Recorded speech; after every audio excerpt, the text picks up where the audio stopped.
Listo, Brian. Ricardo, gracias por avisarme. Los saludo. Son problemas técnicos que de repente tengo porque no soy experto en tecnología. Ya tenía un ratito hablando, no pasa nada. Primero que nada, los saludo a mi exalumno, amigo mío, es un gran amigo, Ricardo Reyes, psicólogo, y por supuesto a Rogelio Loya, mi amigo también, exalumno. Eh, Espero que estén muy bien, los saludo. Y pues aquí estamos en vivo, contestando sus preguntas o tratando de contestar sus preguntas. Y simultáneamente estoy transmitiendo también en TikTok.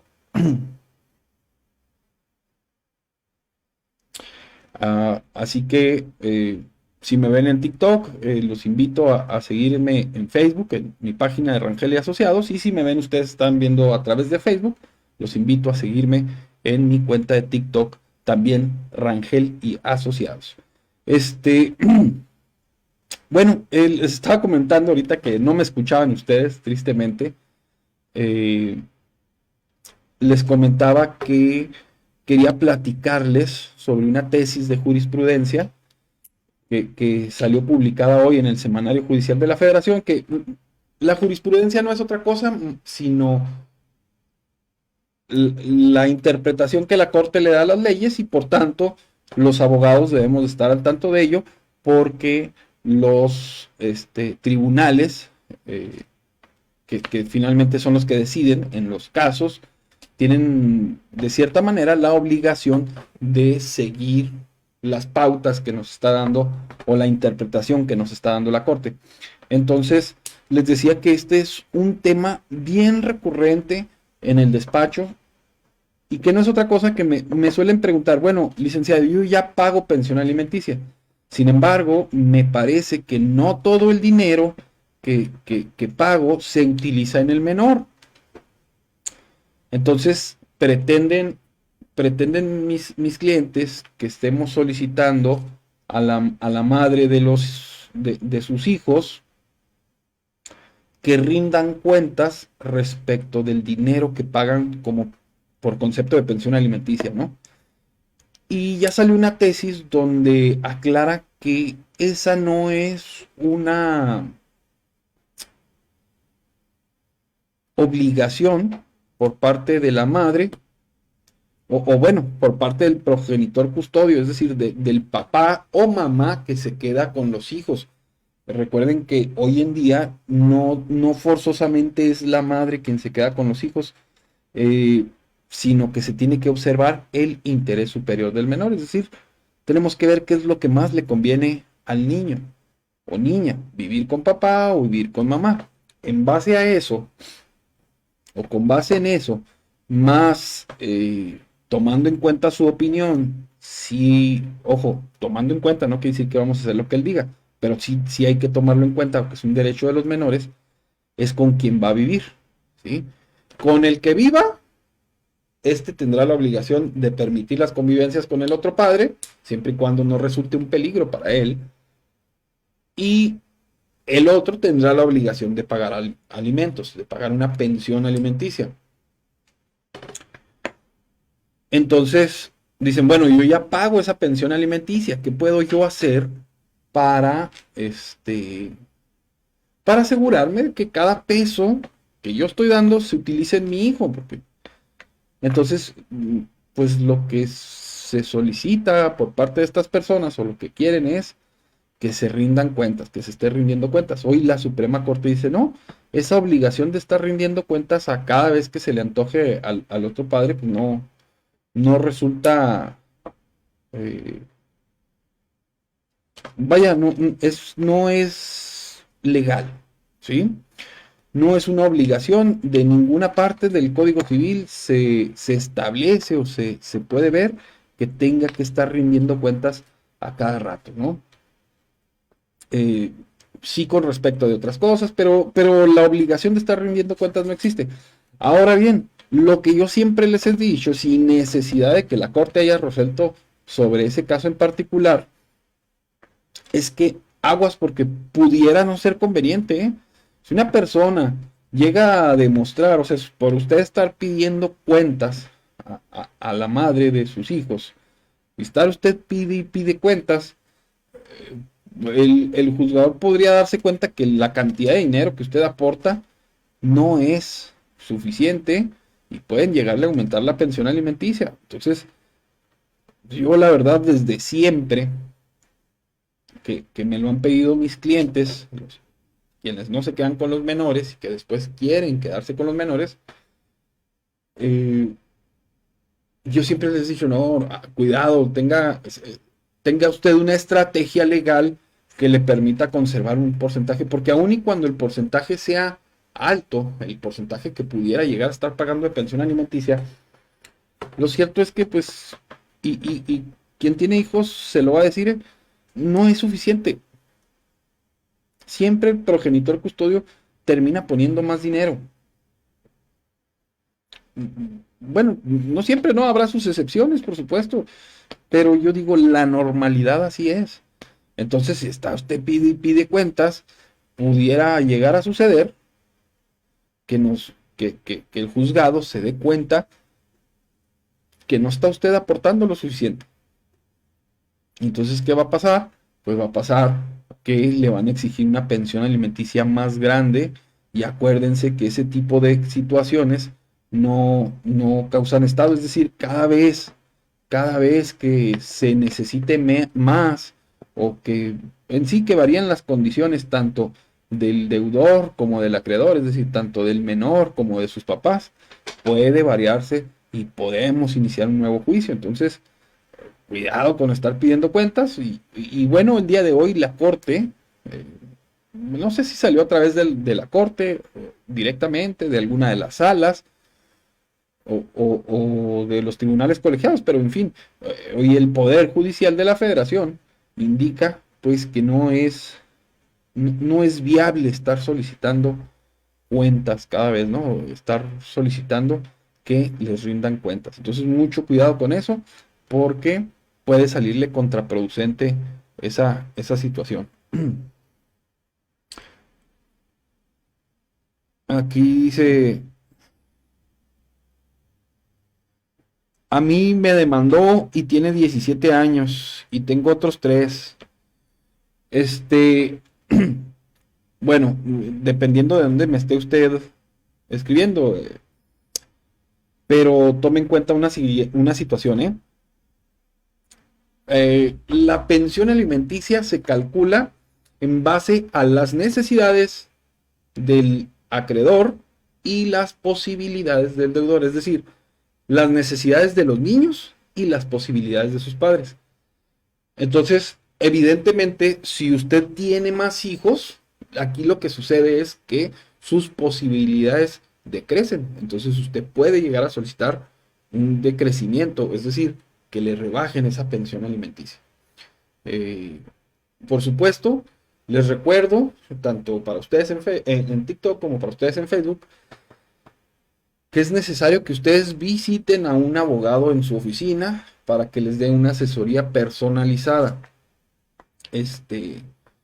Y cuando contraten a un abogado, asegúrense que ese abogado tiene experiencia y tiene la especialidad en materia familiar, porque luego sucede que hay abogados que están en materia familiar porque ninguna otra pueden, ¿sí? Eh, Cuando tú eres un abogado malito en materia familiar, hay jueces que te hacen la chamba, ¿no?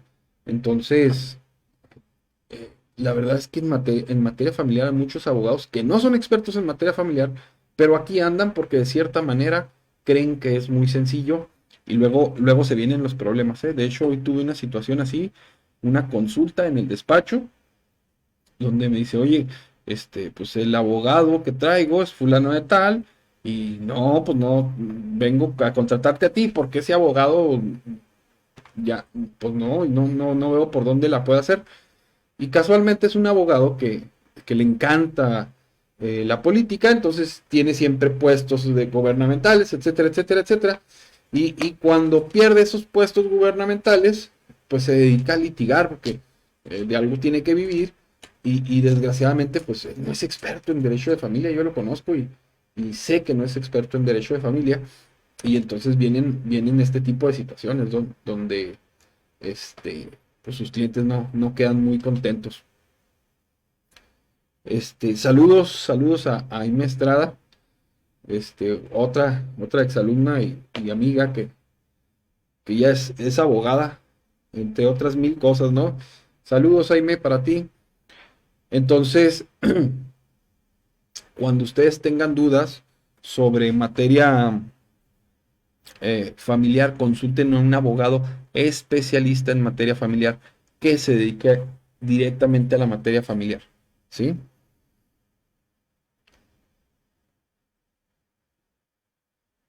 Dice, mi hermano se separó, tienen 4 hijos, quedaron con mi mamá. Dice, es el que, es la que paga, ¿no? Las abuelitas son las que pagan los platos rotos. Este, bueno, yo lo que recomendaría es que tu mamá se presente, depende mucho de dónde me estés hablando, pero bueno, en México, específicamente aquí en el estado de Chihuahua, es posible. Si de hecho, aunque nadie lo haya hecho así, ¿no? O nadie le haya dicho que así tenga que ser, si tu mamá es quien se hace cargo de los menores, tu mamá puede pedirle pensión alimenticia al papá y a la mamá de sus niños, ¿sí? Para que se les quite lo abusones de andar dejando a los niños ahí con la abuelita, ¿no? Que a veces las abuelitas pues lo hacen de buena gana, lo hacen porque quieren, pero otras tantas veces van y se los azotan ahí y hágale como pueda, mamá, porque yo ya me voy. Y las abuelitas que no tienen corazón para decir, son tus hijos, no míos, hazle como puedas, pues son las que terminan pagando las consecuencias, pero sí pueden, sí pueden demandar ellos, aunque no le hayan dado la guardia y custodia legalmente, inclusive si tu mamá teme que tu hermano o tu cuñada o tu cuñada, lo que sea, que teme demandarlos, puede solicitar la guardia y custodia y sí se la dan, ¿eh? Sí me ha tocado ver a mí que le conceden la guardia y custodia a personas que no son ni el papá ni la mamá de los menores. Este, entonces, bueno, pues lo primero que quería comentarles es eso, ¿no? Que no anden ustedes pidiendo cuentas porque pueden salir peor que como iniciaron, ¿no? Acá tengo otra consulta. ¿En cuánto tiempo más o menos se resuelve un amparo contra una vinculación a proceso? Bueno, eso depende de muchas cosas, sobre todo de la carga de trabajo del tribunal. A veces se tardan más, a veces se tardan menos. Aquí en Ciudad Juárez, que es donde yo trabajo, donde yo litigo, yo he visto que se tardan más o menos entre 6 meses y un año en resolver un amparo, de principio a fin. Eso sí, si de alguna de las partes interpone recursos, se puede alargar muchísimo. Que luego viene la problemática de que quieren llevarse todos los juicios bien rápido y tienen una carga de trabajo tremenda los tribunales naturales, los tribunales de primera instancia, porque luego van y promueven amparos. Ojo, una cosa es bien clara, ¿eh? No promuevan amparo así porque sí. Hay muchos abogados penalistas que cuando pierden la vinculación a proceso, porque es hasta normal perder la vinculación a proceso. Yo no critico que pierdan una vinculación a proceso, critico que promuevan amparo nada más porque sí. O sea, nada más, a veces pienso que lo hacen para sacarle una lana a sus clientes. Ojo, habrá veces que sí valga la pena interponer un amparo, que sí haya una violación a derechos humanos, pero tomen en cuenta una situación. Para que un juez penal dicte un auto de vinculación a proceso, hace falta muy poco, ¿eh? No es necesario que se demuestre más allá de todo razonable, como decimos, la culpabilidad de una persona, porque no es un juicio, es apenas una vinculación a proceso. Entonces, se los comento, la mayoría de las audiencias de vinculación o no a proceso terminan con un auto de vinculación a proceso. Entonces, eh, la problemática está en los abogados que promueven amparos eh, en todas las no vinculaciones a proceso, y eso hace precisamente que llenemos a los juzgados de distrito de trabajo totalmente innecesario, y por tanto, pues que se alarguen los casos donde realmente es necesario interponer un amparo. Enrique, muchos saludos, espero que estés muy bien. Nos hicimos una reunión ahí con Pedro, con Consta, eh, con Alex también, y nos faltaste. Se puso muy padre. A ver cuándo nos juntamos, aunque sea eh, para cotorrear. Un abrazote, Enrique. Dice la persona que me preguntó sobre el amparo, fue vinculación en apelación, Lic. Tal vez por eso se interpuso el amparo. Tal vez, insisto, para decirte yo si realmente valía la pena interponer el amparo, pues tendría que conocer el caso, y evidentemente no lo conozco. Eh, la consulta es clara y me preguntas cuánto tiempo tarda en resolverse. Más o menos un año. Un año es lo que tarda en resolverse un amparo, ya incluyendo la revisión y todo eso. Pero, pero insisto, a veces no tiene mucho sentido interponer amparo. ¿Sí? Otra cosa que les quería platicar, eh, ya había platicado un poquito acá en TikTok al respecto. Por ahí vi la noticia de un futbolista en Europa que puso sus bienes a nombre de su mamá, para que ahora que le están demandando el divorcio, se da cuenta la mujer porque solicita el 50% de los bienes habidos durante el matrimonio, y resulta que durante el matrimonio no hay ningún bien, no se compró ningún bien. Entonces, ella, ¿cómo es posible? Si yo vi, compramos la casa, compramos estos automóviles, compramos esto, compramos lo otro. Pues no, resulta que todo estaba a nombre de la mamá. Este, no sé en qué país sucedió esto, pero ojo, en México esto no es tan conveniente. ¿Por qué? Porque usted puede decir, oye, pues es que así no pierdo todos mis bienes. Mire, número uno, para empezar, no los está perdiendo. Usted debe saber, al casarse, cuando usted se casa por sociedad conyugal, que es el régimen patrimonial más común en México, usted debe saber que la mitad de todo lo que usted haga no es suyo, es de su esposa. La otra mitad sí.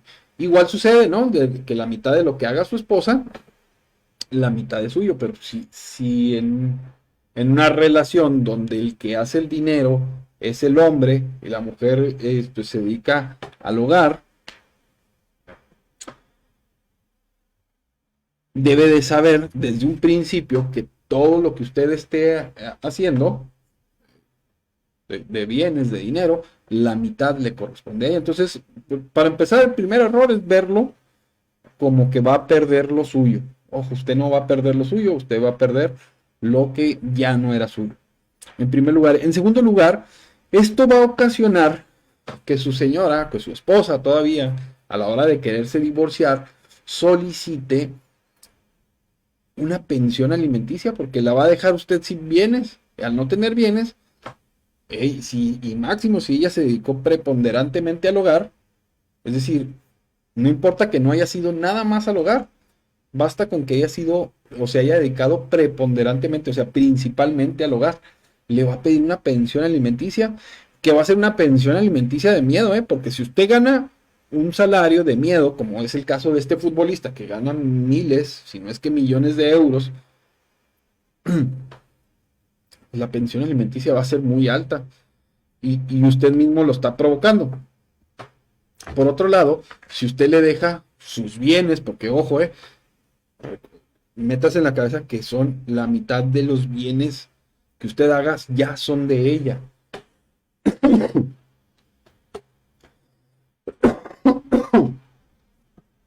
Si usted le respeta sus bienes, ella se va a quedar con bienes y le va a dificultar el camino a la hora de pedir una pensión alimenticia. Y a veces, créanme, conviene más pagar una pensión, digo, conviene más eh, perder la mitad de los bienes que pagar a perpetuidad una pensión alimenticia, ¿no? Porque evidentemente una persona que se dedicó preponderantemente al hogar, no difícilmente va a alcanzar los ingresos que un artista, que un futbolista puede llegar a realizar, ¿no? Entonces, en realidad, si ese caso hubiese ocurrido en México, ojo, no digo que no vaya a ocurrir allá en el país europeo donde ellos vivan, pero aquí, en realidad, usted nada más le estaría facilitando el camino a, a que pida una pensión alimenticia muy grande, ¿no? Y eso sí, sí, pues no sé yo qué tan bueno sería eso.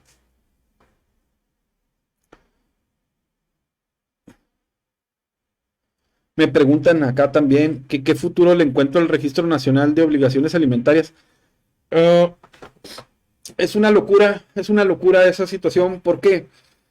Porque no es la primera vez que lo quieren hacer, o sea, ya lo han implementado. Inclusive tengo entendido que hay estados de la República Mexicana donde ya lo han implementado y la Corte ya dijo, es inconstitucional, es violatorio de derechos fundamentales. ¿Qué derechos fundamentales violenta? Así rápido, inmediatamente, el derecho a la privacidad. O sea, si yo debo o no alimentos, es una cuestión que me concierne a mí, que le concierne a mis hijos, que le concierne a mi esposa, a mi ex esposa, en fin, a cualquier persona, pero no a todo el mundo. Es una cuestión personal, fíjense. Por un lado, tenemos que los legisladores están violando la privacidad de los deudores alimentarios y por el otro tenemos que acaban de publicar o que acaban de aprobar los senadores el Código Nacional de Procedimientos Civiles y Familiares, que además está basado en el Código de Procedimientos, bueno, o tiene mucho del Código de Procedimientos Familiares de aquí del estado de Chihuahua, y que dice, uno de los principales temas es que en materia familiar las audiencias son privadas. ¿Qué significa esto? Que no pueden, a diferencia, por ejemplo, de las audiencias penales, de las audiencias civiles, laborales, etcétera, donde hay un principio de publicidad, donde cualquier persona puede estar presente para que se observe que la impartición de justicia se hace adecuadamente, se hace correctamente, donde puedes llamar a la prensa, por ejemplo, casos que importan mucho, que le importan mucho a la sociedad en general, la prensa puede ir. Sí hay prohibición de meter cámaras y todo, pero la prensa puede estar escribiendo y etcétera, etcétera. En materia familiar es diferente porque son cuestiones muy personales. No es como deber dinero, no es, son cuestiones muy personales en las que no hay un principio de publicidad. Entonces, fíjense, así rápido la contrariedad, ¿no? Que los mismos senadores imponen normas para respetar la privacidad de las personas en general, pero por el otro lado ponen otras donde inmediatamente se violenta el, el, derecho a la privacidad. Ojo, ese es nada más que la primera de las violaciones, así rápida. Segundo, quien esté ahí ostentado como deudor alimentario moroso o incumplido, número uno, no va a poder entrar y salir del país. Y el libre tránsito lo establece la Constitución y lo establecen tratados internacionales en materia de derechos humanos. Todas las personas tenemos derecho de entrar y salir de la República sin la necesidad de salvoconducto alguno, incluyendo estar registrado en un registro de deudores alimentarios. Y me puedes decir, ningún derecho es ilimitado, cierto, pero acuérdense también que hay un principio de progresividad, que cuando tienes un derecho, ya no te lo pueden quitar. Y ese derecho ya lo tenemos, entrar y salir, aún así seamos deudores alimentarios o no. Número dos, no te vas a poder dedicar a ciertas profesiones si debes dinero. Y la libertad de ejercer profesiones. Número tres, o 4, ya no sé ni en qué número vamos, no vas a poder tramitar licencia de conducir. No vas a poder comprar inmuebles. Y tu derecho a la propiedad, no vas a poder votar ni ser votado. Hay un derecho que es a participar en la vida política de tu comunidad. O sea, ese es un derecho humano que no pueden quitarte, porque ya lo tienes. Sí es cierto, hay que cumplir con ciertos requisitos, pero los requisitos inherentes a esa situación, ¿como qué? Como tener una INE, por ejemplo, una credencial para votar, este, en fin, hay varios requisitos. Yo la verdad desconozco del derecho electoral, pero sé que son varios requisitos, pero no te pueden poner como requisito que no seas un moroso alimentario o de a tiro que no hayas pagado nada, porque están violentando derechos humanos. La Corte desde antes ya dijo, no, no vamos o sea, cualquier persona que se ampare en contra de esto va a ganar su amparo porque este es una violación a derechos fundamentales. Pero ¿cuál es la problemática? La problemática es que políticamente es viable. ¿A qué me refiero? Que eso genera voto. Sí, eso genera voto porque los colectivos, sobre todo los colectivos feministas, hay que decirlo, bravo, hay que aplaudirle porque ahora los papás no van a poder salir del país, no van a poder votar ni ser votados, no van a poder tener licencia de conducir, no van a poder hacer esto, lo otro, si no pagan sus alimentos. Pues sí, es popular, pero es inconstitucional. Eh, es similar a lo que sucede con la prisión preventiva oficiosa, ¿no? Que organismos internacionales han estado diciendo que tenemos que erradicarla de nuestro sistema jurídico. La Corte como que hace caso, como que no tanto, pero más sí que no. Y llegan los legisladores en plena discusión sobre si tenemos que quitar o no la prisión preventiva oficiosa, donde todo apunta a que sí. Llegan los senadores y meten otro delito de prisión preventiva oficiosa. ¿Por qué?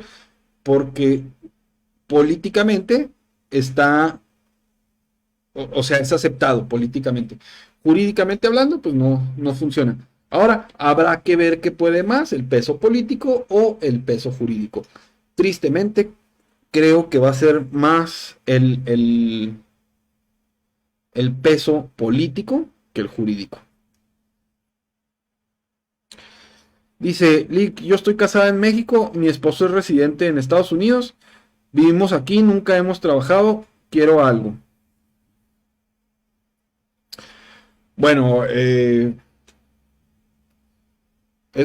complicado, pero si usted se casó aquí en México, usted puede divorciarse aquí en México y se va a aplicar la ley conforme aquí en México.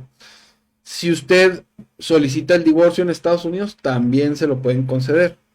Es competente para conocer del divorcio el juez, número uno, de donde se celebra el matrimonio, y número dos, del domicilio en el que están habitando. ¿Sí?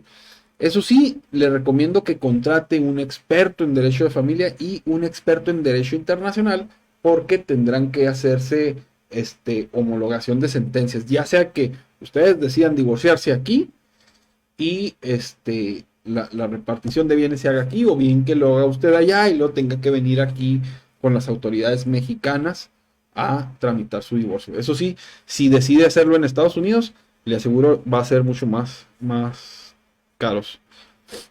Me dice, se viene la acción de acción de inconstitucionalidad o una ola de amparos. Pues yo digo que más bien que una ola de amparos, porque yo no veo a nadie que pueda promover una acción de inconstitucionalidad. Eh, los dos, tres que saltamos, pues somos abogados y tendremos que solicitar amparo cada vez que a nuestros clientes los ordenen inscribir en el Registro Nacional de Deudores Alimentarios. Vamos a ver qué sucede. Se va a poner se va a poner interesante, ¿no? La situación. Habrá que esperar a los primeros amparos que lleguen hasta los tribunales colegiados o bien hasta la corte para que decidan si realmente es inconstitucional o no. Yo voto a que sí es inconstitucional. ¿Sale? Bueno, ya para finalizar, les digo, antes de esconder sus bienes, tomen en cuenta que eso se conoce como dilapidar bienes dentro de la sociedad conyugal y todos los bienes que alcance a dilapidar son en su perjuicio, es decir, va a terminar perdiendo, ¿no? Inclusive en algunos estados podría configurarse delito de fraude, ¿sí? Eso de regalar tus bienes antes de iniciar tu divorcio para que no te puedan exigir nada, pues resulta medio peligroso desde mi perspectiva.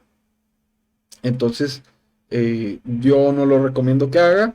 Y bueno, ya para finalizar, recordarles que, por supuesto, la asesoría que les brindo por este medio no sustituye de ninguna manera el consejo profesional y particular que puedan recibir ustedes de un abogado de su localidad, ¿sí?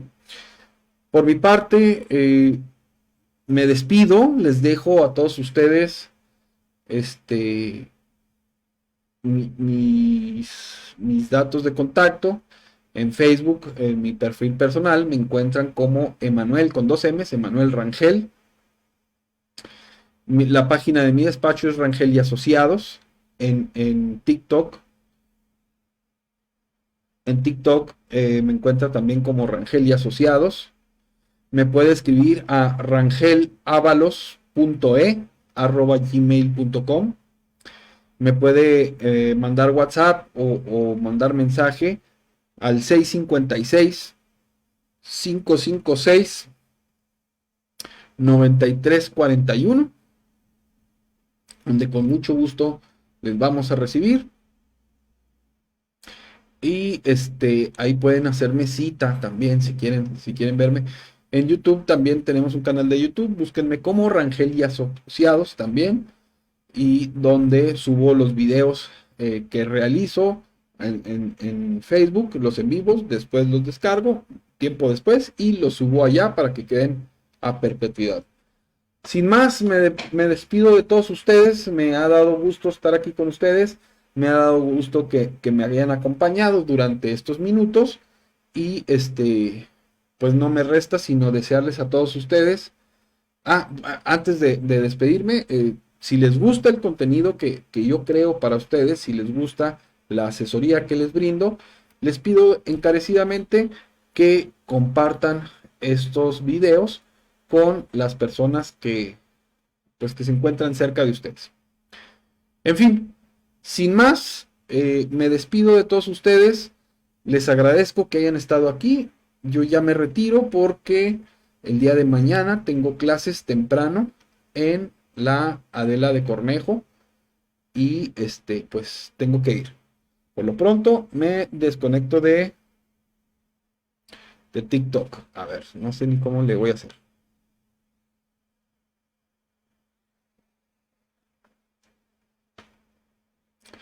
Listo. También me retiro de Facebook. Hasta la próxima semana. Bonito fin de semana.